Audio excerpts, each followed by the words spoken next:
Yan ang mapagpalang araw po sa ating lahat, mga kabisnes namin minamahal. At ayun po, nagdesisyon po ako na gawin tong video na to. At bahagi pa rin po sa problema natin sa naging sitwasyon ni Intoy. At hindi maitatanggi mga kabisnes kung gaano ito kasakit sa isang pamilya na mayroong ganitong nangyayari. Ano po? Nabagaman, parang napakasimple lang kung tutuusin. Kaya lang, andun yung katotohanan po mga kabisnes na hindi natin kontrolado kasi yung mga bagay-bagay na nangyayari sa ating buhay, katulad nga po itong kay Intoy, at magsilbing aral na rin sa maraming pamilya na wag natin pala itong maliitin mga kabisnes, kasi sa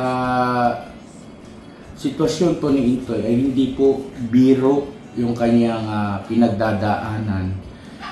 At nandito nga po kasama natin ngayon si Mama Kabisnes at saka si Budang.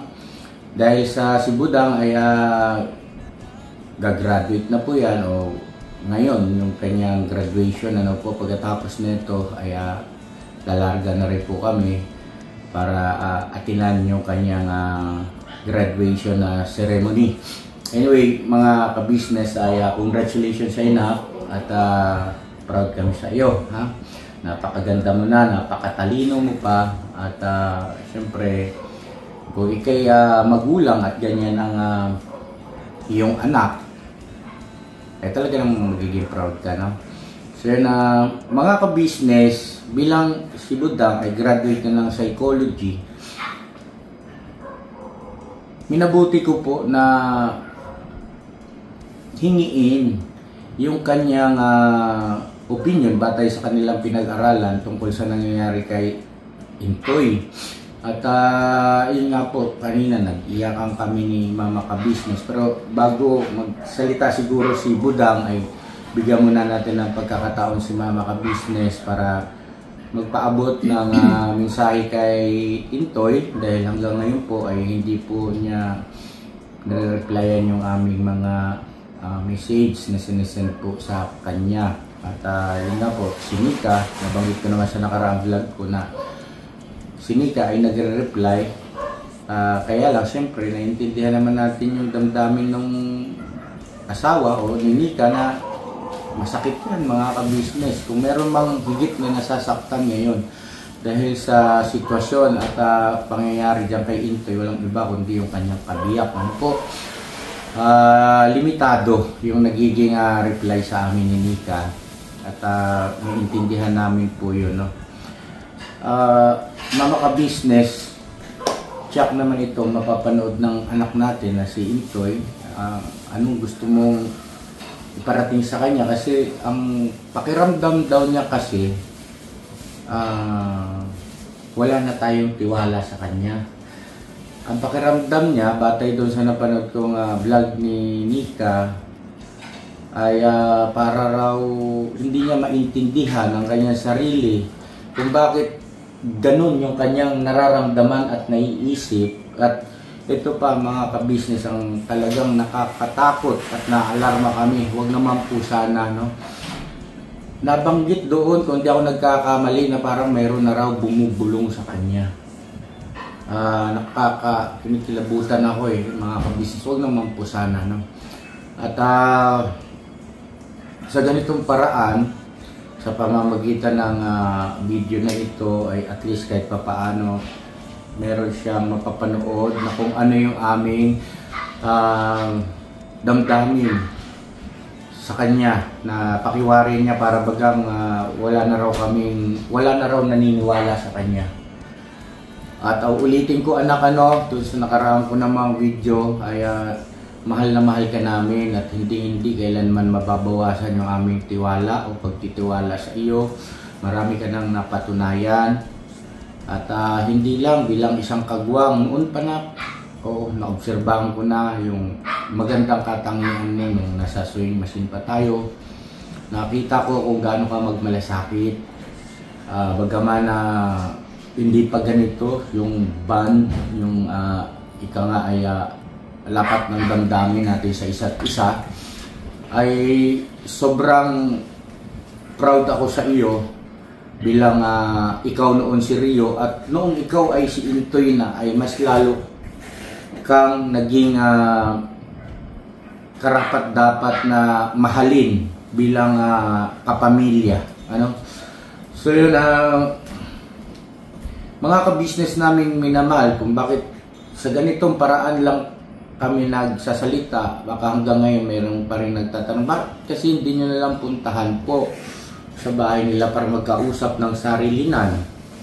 Yun po ang gustong-gusto namin gawin, mga ka-business. Nga lang, ay naipaliwanag sa nakaraang vlog, nabanggit nga po ni Budang bilang isang psychology, hindi na student, no? Psychologist ka na. Hindi pa po. Hindi pa? Psych grad po. Psych grad. Kasi pag sinabi niyo kay ganap ng psychologist ay board passer, tama, no? May board exam po kasi yan, mga ka-business, at kaya rin ang ating baby Budang yan, no? So ngayon, nabanggit sa amin ni Budang na hindi nga yan makakatulong sa kanya kung halimbawa parang pupersahin mo siyang makipag-usap sa iyo sa kabila ng yung damdamin niya at isipan niya ay hindi pa ika nga maayos, o labag pa sa kalooban niya na humarap. Hindi pa stable. Hindi pa stable, yes. So yun, kausapin mo yung anak natin, si Intoy. Yun. Toy, yung nangyari sa ganung sitwasyon, Toy, sana maisip mo, Nak, na ano lang yun, Nak, tanong lang, di papaka-business, at tanong ko lang din yun. Alam mo naman, Nak, na hindi kami maniniwala sa mga ganong message lang. At alam din namin kahit sinong mga kagwang at sinong mga M's ay hindi magpapadala sa ganung sitwasyon. Sana, Toy, kung ano ka noon, wag kang umanggalang sa, kumbaga, negatibo ang sabi sa'yo. Wag kang papayag, Nak, na madait ka noon. Hindi kami galit sa'yo, hindi kami galit kay Nika. At namimiss ko na si Kenzo. Sana, Toy, maisip mo na hindi mawawala ang tiwala namin sa iyo. At sa lahat ng mga kagwang, sa lahat ng mga M's, hindi. Walang sino man ang makakapaghiwalay sa atin. Kaya kung ano man yung mga message na yon, hindi mauuga ang ka-business family. Hindi. At hindi kami maniniwala. At alam naman namin na totoo ang sinasabi nyo kahit sino sa inyong mga kagawang mga M's. At alam din namin na hindi kayo magpapasilaw sa ganong mga sponsors o ano kayo mga kain ng mga anong bagay. Alam namin yun, Nak, hindi nyo gagawin yun. Kasi lalo ka na sa sewing machine, pinagkatiwala namin sa iyong pwesto noon, may benta or wala. Alam mo yan kung paano ka namin pinagkatiwalaan. Ito pa kaya, hindi na, Toy. Kaya marami din nagko-comment na wala ka man nagawa, bakit hindi ka pumunta? Huwag kang mahiya, Nak. Sinabi nga na, bakit ka mahihiya? Dapat ang ikahiya, yung ginagawa masama. Diba? Yung gumagawa ng masama ang dapat mahiya. Kaya, Nak, gising na. Gising na, Toy. Ayan, Intoy, sa mga viewers po, ay gusto ko lang din pong i-clarify na yung pagtatanong po na ginawa ko sa kanya kung natanggap na, no, batay sa mensahe ni Mama Ka-Business, ay hindi po yun pagtatanong na para siya ipagdudahan. Hindi po ganun, hindi ganun, Nak. Kasi talaga namang totoong may nagpapaabot sa inyo ng sponsor, ng pera. At nagsasabi po ang mga kagwangs, Ems, kapag sa Yes. kanila po ay may nagme-message. Ngayon, dahil nga sa wala kaming ideya, na maaari baka mamaya ay dumiretso no, sa inyo. Ibig sabihin, hindi kami na-inform kasi po kalimitan mga ka-business na may mga sponsor din talaga na ini-inform kami na nagpapaabot sila ng tulong at pagmamahal sa mga pamilya ng kagwang. Kaya, yun ay simpleng tanong lang na hindi ibig sabihin ay may pagdududa kami sa inak na ikaw ba ay may nililihim patungkol sa sponsor. Walang ganun. Kumbaga tanong lang yon na kung natanggap mo na o hindi pa. Kasi kung natanggap mo na ay magpasalamat at may isasama na rin sana doon sa video na yon. Kasi syempre, kung nag-i-sponsor yan, tiyak yan na updated siya sa bawat uploads at video ng ka-business official. Ano? Solid sa atin yan pagka ganoon. Siyempre, alam nga na mag-sponsor kung hindi, kailan ka lang naman napanood, no? Walang ganoon. Mag-sponsor yan, ibig sabihin, matagal na nakasubaybay at lehitimong viewer talaga natin yan. Uulitin ko, Toy, hindi yung pagtatanong ng pagdududa. Yun ay pagtatanong ng kung meron o wala. Kaya nga sinabi mo sa akin, hindi ko alam yan niya, wala. Ay, kung wala, ay di wala, di okay na yun, sabi ko. At napansin ko rin na nag-iba yung aura niya kasi, na bagaman kalimitan, pagka ganyan kami nag-uusap, ay hindi nagre-react ng ganun yun. Siguro, nagkataon baka mainit ang ulo yung time na yun at na ano. Ayun nga, sa comment section ay sinasabi na trigger. Dahil sa nakaraan ay meron silang naging problema patungkol sa mga komento ng mga viewers na nababash daw sila, na pinaghihinalaan o kung pinagsasabihan ng kung ano-ano na nasaling yung damdamin. Pero ako, Toy, uulitin ko siya na wala akong layunin na ipahiya sa pagkakataon na yun. Simpleng tanong at dapat proud ako doon eh. Nakunin ba siya na, ay nagpadala pala si ganito. Ay, palakpakan at magpasalamat. So, kaya lang, hindi ganun yung nangyari. Batay sa aking ekspektasyon, kabaliktaran at parang gumuho yung mundo ko nun. Nagdadrive ako, alam yan si Istong ang nagkakamera ngayon na sabi ko sa'yo, parang hindi na ako marunong mag-drive. Ayun po mga ka-business, yung about naman po doon bakit sa akin padadaan ang bawat sponsor sa kanila. Ayun po kasi kami ay nag-iingat sa ganyang sitwasyon. Ayaw po namin yung merong lihiman, ayaw po namin yung sa sponsors na sila na kumbaga ay yung connive na hindi namin alam. Gusto po kasi namin transparent. Kasi meron tayong, sasabi na tutukso. Siyempre, ang pera talagang tukso po yan, kahit kanino. Yun po ang aming iniiwasan na ate. Yes po. Kasi sa akin naman po, wala naman po problemahin ng sponsor at alam naman din po ninyo ay ibinibigay ng buong buo, transparent. Yun po ang aming layunin sa kanila. Hindi po kung ano pa man na baka magalit si Mrs. dahil meron siyang sponsor. Hindi po. No. Masaya nga po Masaya kami dahil po merong isang katulad ng mga ganong sponsor na nagmamahal sa aming mga kagwangs. So yun dagdagan ko lang po yung binanggit ni Mama Ka-Business, yung nasabi doon sa mga nakaraang vlog natin na pagka mayroong mag-sponsor ay ipaalam kay Mama Ka-Business. Ganito yon. Sana wag kayo magkamali ng wag nyo pong ipagkamali mga ka-business na para bagang pinukontrol namin. Hindi po mga ka-business. Pwede kayong rumekta sa mga kagwang, sa mga M's lang, kontakin niyo kung mayroon kayong gustong ipaabot. Ang ibig lang sabihin na ipaalam sa amin, siyempre karapatan din namin na malaman. Nagbigay akong halimbawa dyan. Halimbawa, si Burnok biglang nagkaroon ng bago magarang sasakyan. Halimbawa lang naman, no? Ay, siyempre magtatanong kami, Unok, saan galing? Big time ka na. Laya, ano ito, diskarte lang. Hindi sasabihin na mayroon po kasi kuya nagpaabot na sponsor na si ganito ganyan. So, kami, nakahang kami. Ano nangyari? di ba? At pagka nangyari yun, ay tiyak mga ka-business, magkakaroon na ng pader. Kasi hindi na siya, hindi na sila nagsasabi sa amin eh. At hindi naman namin yun inaalam para manghingi.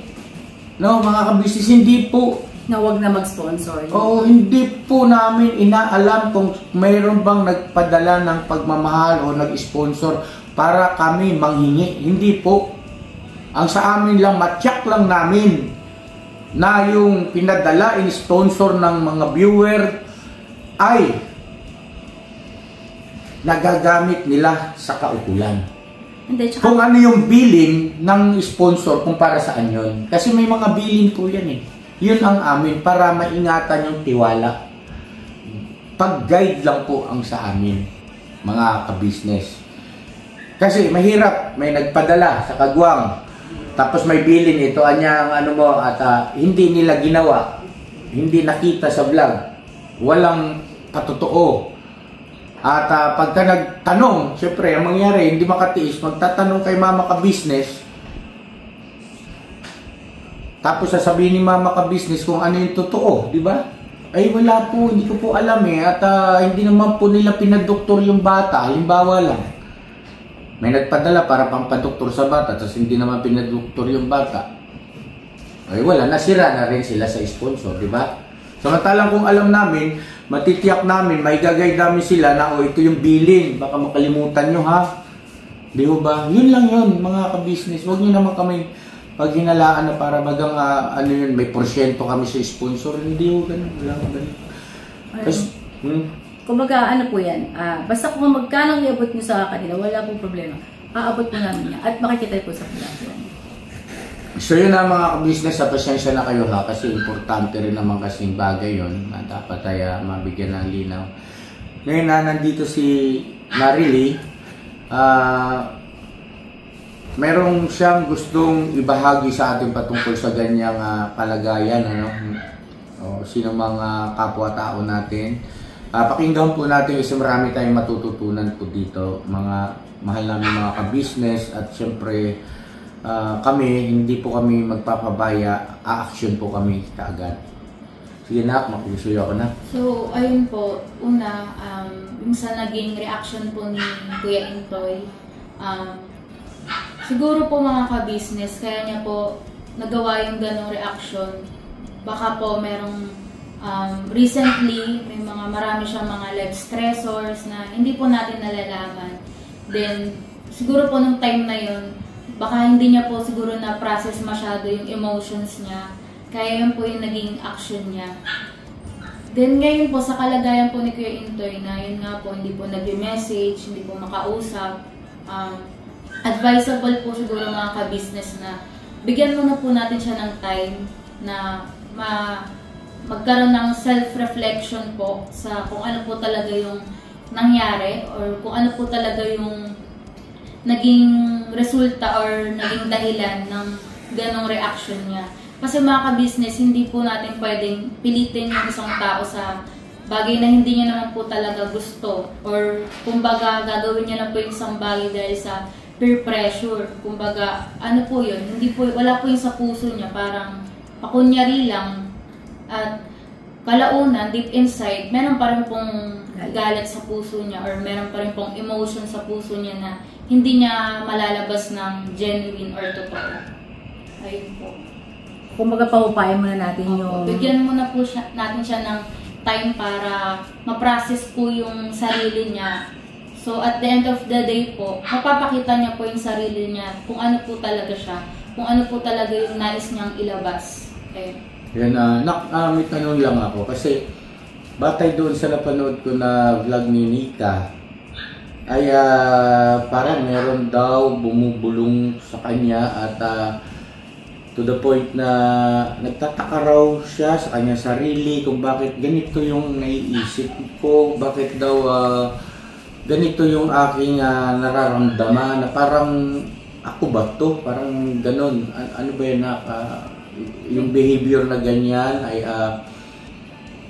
is it alarming? Sa kabilang banda po siguro mga ka-business, medyo alarming po siya. Kasi ayun nga po, nabanggit po ni Papa ka-business na nakaraan, parang apektado na po sila sa mga comments po ng mga viewers about sa kanila.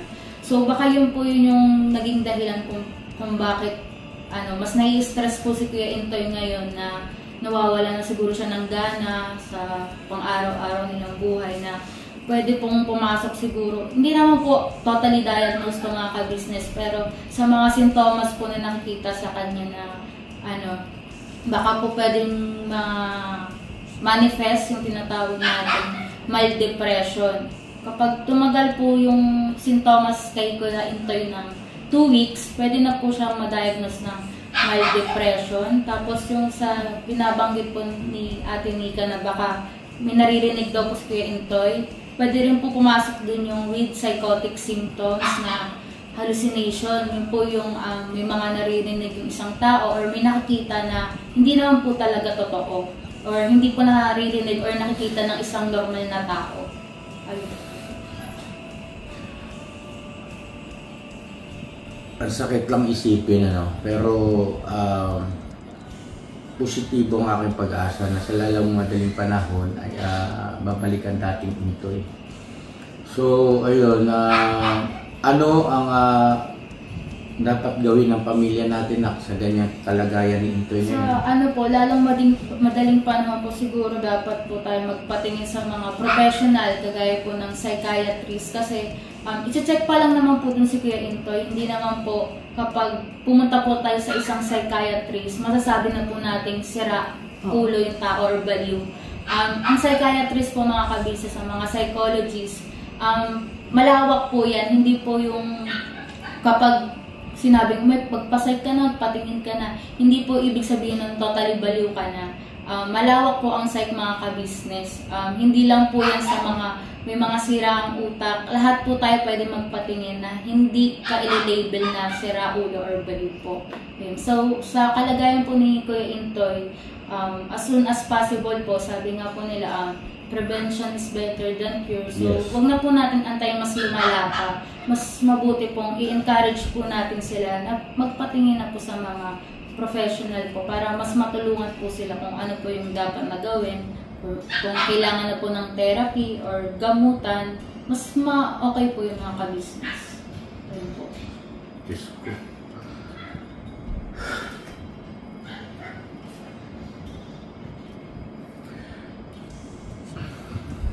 Parang nahihirapan din ako tanggapin ganun ng kalagayan ni Intoy.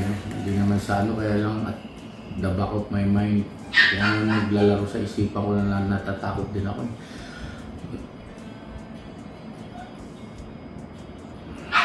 What am I asking? Yung, hayaan mo lang yun. Okay lang yun. Alam naman ng viewer natin yun na may alaga tayong puta eh. Yung bang makakatulong ba yung mag-conduct ng parang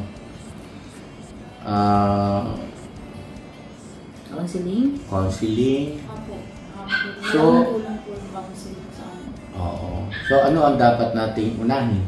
Siguro po mga ka-business, ayun po, counseling po. Kasi doon po, kakausapin po si Kuya Intoy about sa mga nakaraan niyang gawain, kung bakit humantong po siya sa ganung kalagayan na gano'n na po yung nararamdaman niya.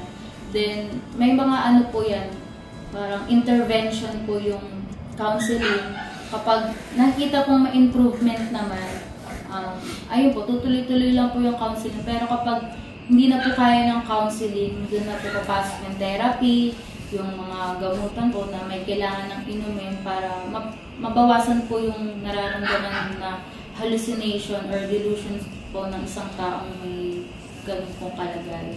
Meron ba tayo, saan tayo lalapit? Meron bang mga counseling na pwede natin? May mga kakilala, may kaibigan, kabanak? Sa ngayon po mga ka-business, wala pa po akong kakilalang doon. Siguro mag-research na lang, no? Sa kung saan merong clinic. Okay. Para tapos hindi ko alam mga ka-business kung paano yun isasagawa kasi nga ayaw kami makita ni ate niya. Para raw naliliit siya na, ewan ko, hindi ko ba't ganun daw? Pakiramdam niya, parang wala raw naalis na raw yung tiwala.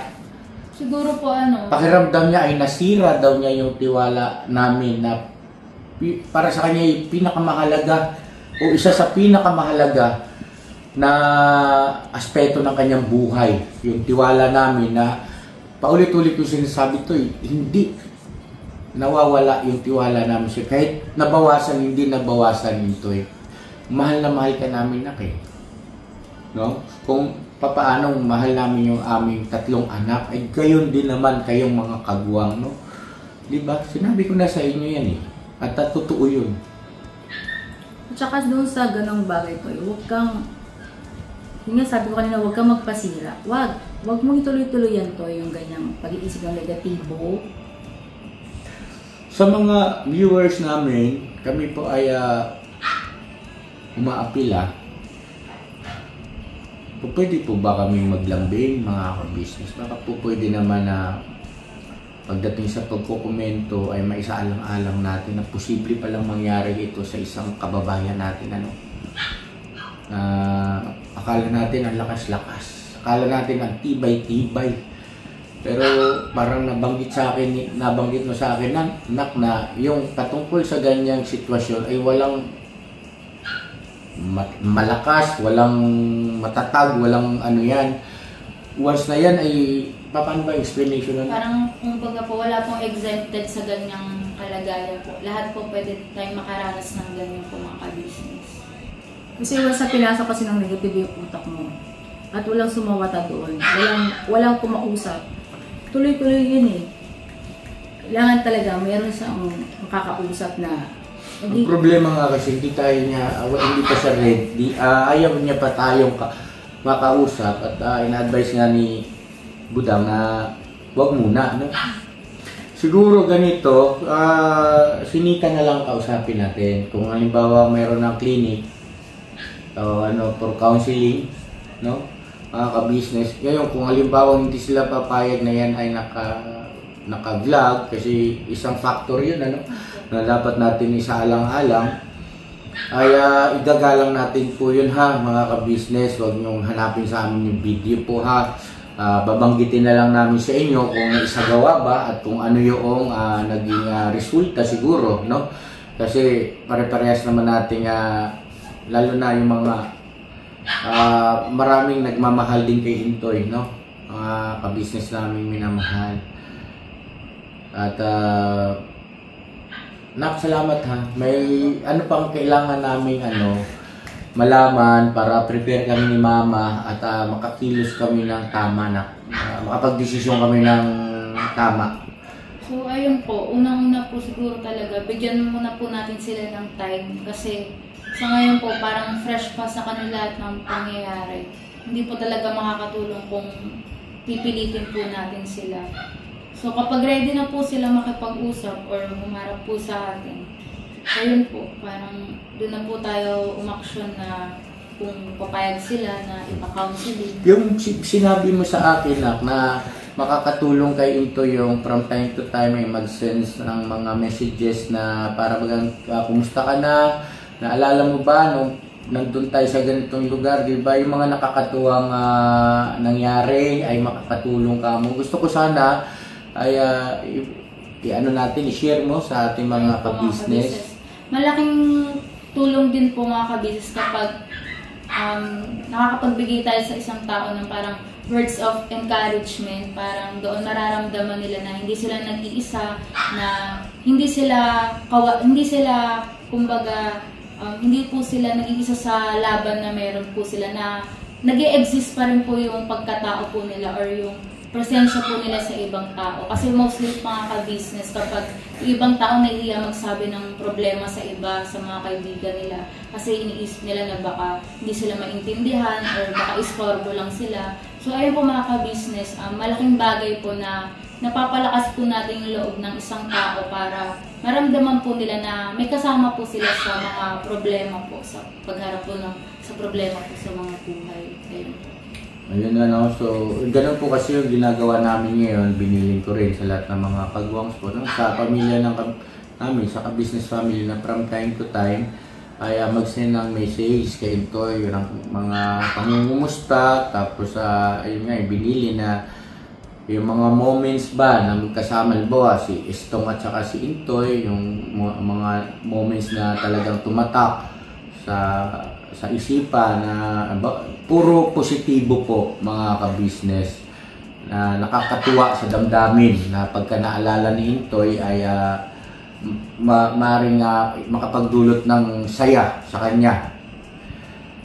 So ayun, mama ka-business, mayroon ka pang gustong banggitin at Nika, minsan pa nakha, ipanood mo ito kay Intoy nakha at salamat at nagre-reply ka sa amin. At saka Nika, kung maaari sana, huwag mo na siyang pagbasahin ng mga comments na, kasi baka nababasa niya ng mga comment na negatibo, kasi karagdagan din ng stress. Stress. Maaari, huwag mo na siyang pabasahin nun. At ikaw na lang ang umawak mo na ng cellphone. Kasi baka nga nagbabasa ng mga comment, di ba, may mga comment din ng hindi maganda. Kaya kung maaari din po sana yung iba, huwag na mag-comment ng negatibo po para kay Intoy. Kasi lang po yan meron kasing, yun nga sinasabi, hanggat meron silang ibubutas sa atin, papasok pa rin at papasok ang mga basher, negatibo. Sana po, tigil na po yung mga negatibong comment. Kasi, ma-attempt nyo po ba na meron pang buhay ang mawala sa ka-business family? Sige nga po. Dahil lang sa stress. Kaya po ba ng konsensya yun? Na para lang mawasak ang pamilyang ka-business. Mag-aantay pa po ba kayo na may mawala ang buhay? Hindi kaya masira ang buhay? Mabaliw? Sige nga po. Makonsensya naman po kung sino mga nag-message sa amin ng mga ganyan. Magtuturo kung sinong taong yun. Huwag po. At saka ako po ay may pakiusap din mga ka-business namin minamahal. Kung maaari sana yung komento natin, huwag yung pabor sa akin o hindi kaya pabor kay Intoy, kundi komento na si Kuya at saka si Intoy ay okay parehas, no? Hindi yung para bagang nagkakaroon ng kampihan. Wala po, talo pa rin kami dyan mga ka-business. Kahit na ano gawin yung papuri patungkol sa akin, pero yung marami rin ng kay Intoy na nagsasabi ng masama at negatibo at kasinungalingan, masakit pa rin sa amin yun, talo pa rin kami ron. Kung maaari po sana, ito yung paglalambing po ha, hindi naman ito pag-uutos mga ka-business namin minamahal. Kasi malaking bagay po yan mga ka-business, meron tayong maisasalba. At at Intoy, huwag mong isipin na galit si ate, galit lahat kami. Hindi na.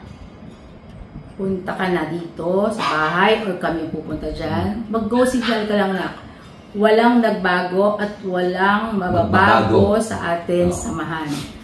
Alam mo yan na, dahil hindi tayo nagpapatalo sa mga negatibo, may Diyos tayo na hindi niya tayo pababayaan. Maayos at maayos siyang problema na yan. Walang problema hindi maayos.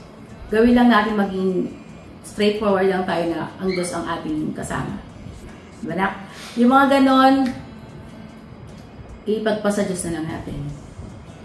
So yun ang mga ka-business yung binanggit ko nga po patungkol sa mga comments. Salamat sa pangunawa niyo po ha. Kinakabahan kasi ako At siyempre bilang tatay at tindi pala ng ganyang klaseng anak mo. Yung nakakakilabot, kumbaga hindi mo siya katakalain. Ni sa higalap ng isipan ay parang malabo, no? Pero nangyayari. Sa larangan ng pagtulong, meron na rin tayo mga natulungan kasi di ba na hindi naagapan, kaya naging ganun ang sitwasyon. At ito'y ako sumasampalataya na hindi pa naman huli ang lahat at sana lang. Ayun bago tayo magtapos siguro mga ka-business ay si Budang, dahil gagraduate na siya, ay meron siyang gustong sabihin sa inaking Toy. Nika, bahagi kayo rito ha ng tagumpay ng pamilya natin. Si Budang gagraduate na Toy. May bahagi ka dyan ha. May bahagi ka dyan kasi di ba tinulungan mo ako ng hanap buhay. Sewing machine. Kaya nakakapasok sila sa eskwelahan. Tapos nga ito nga sa pagbablog, lahat ng kagwang ko may bahagi kayo kung ano man meron si Kuya ngayon. Kaya kung anong meron ako ay meron din naman kayo. Yun ang nasa puso ko. At ang bilis ng panahon. Ang bilis ng panahon. Alam ko kung gaano ka rin kasabik na makita yung kapatid mo si Budang na nakapagtapos ng pag-aaral. Toy, pakinggan mo yung sabihin ng kapatid mo ha. Sige na, masuyo na lang ako. Ngayon Toy, aantayin namin kayo nila Ate Nika, ni Kenzo.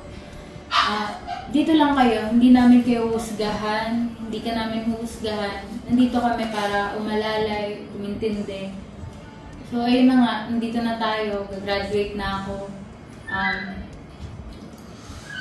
Salamat kasi simula nung una, nandyan ka para kay Papa. Nakita ko rin kung paano ka mag-effort sa lahat ng mga kapagawa ni Papa, sa mga request niya. At naalala ko din, di ba, hinatid mo pa ako nung motor, ayan. Papasok ako, hinatid mo ako nun. Tapos inantay mo din ako pa uwi rin tayo. Kaya, ayun, congrats din kasi achievement natin to ng lahat ng buong ka-business family, ng Kagwang, ng EMS. Ayan, maraming salamat. Aantayin ka namin kay Enjoy. Toy, ikaw yung unang Kagwang na nagsasabi sa akin na, te, huwag ka magbabasa ng mga comment dahil yung kalusugan mo, te, hindi makakatulong. Sana Toy, ganun din ang isipin mo na huwag ka magpadala na, huwag. Ito tayo, buo. Huwag kang magpadala sa mga naninira, mga nagbibigay ng sama ng loob sa atin. Pagpasa Diyos na lang natin yan. At huwag mong isipin na hindi kami naniniwala sa'yo. Toy, sige na, balik na.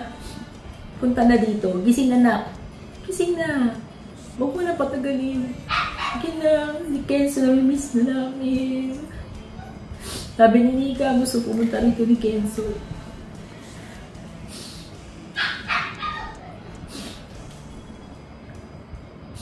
Huwag kang magpatalo.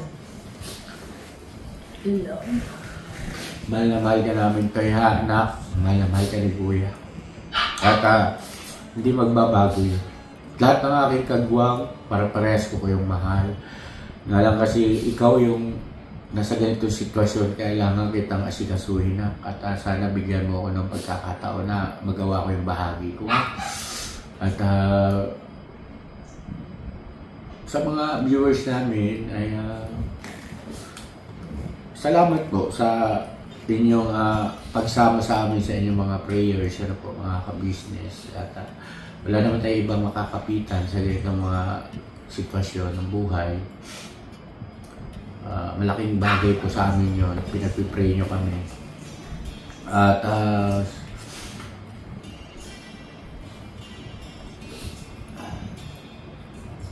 hindi makakasama sila ito yun. Sayang.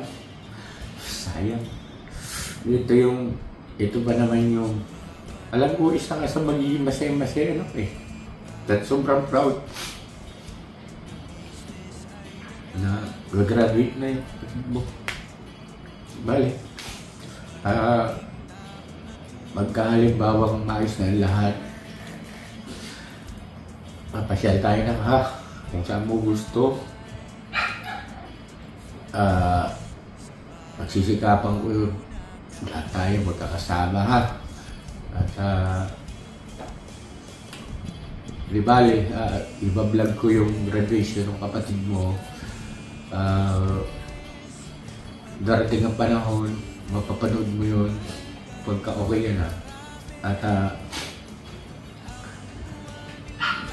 malalaman mo kung paano nagpasalamat sa iyong kapatid mo sa naging bahagi mo rin. Bahagi mo kung bakit naipagtagumpay ni ate mo at ni kuya yung pag-aaral ng ating bunso. Ha? At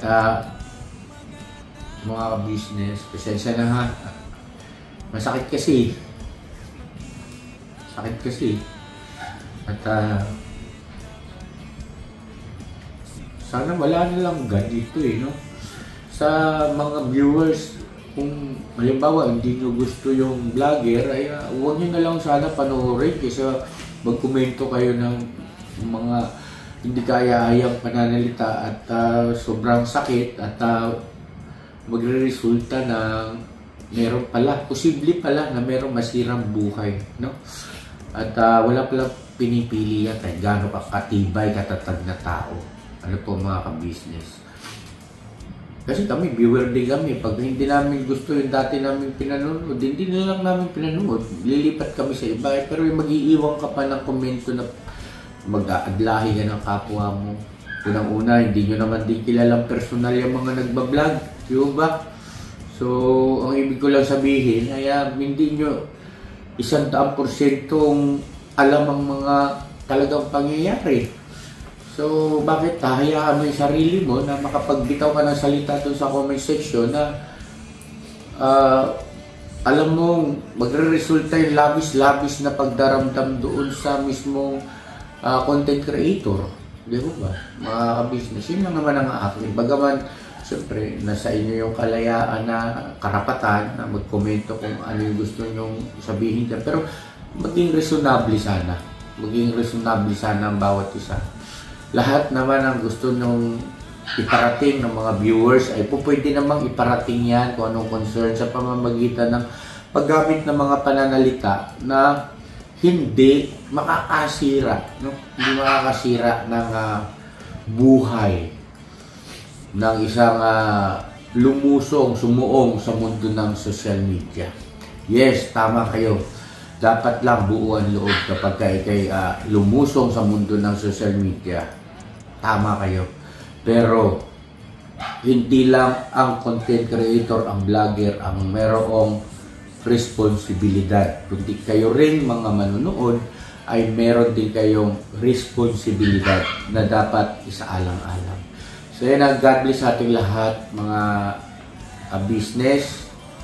Sana bawat isa sa atin ay maging responsable. Okay na ako siguro na, Mama? Hoy, balik na ka. Balik na. Antayin ka namin. Pag hindi ka pa bumalik, pupunta talaga ako dyan. Ako mismo ang pupunta. Bawal nga eh. Kasi hindi pa nga ano. Pagka ano na, ino-observe mo ba yung vlog ni Nita? Ano mo naman, nasubaybayan mo naman. Pagka na, ano mo, at si Ate Nita mo, kachat mo naman, ano? Yan.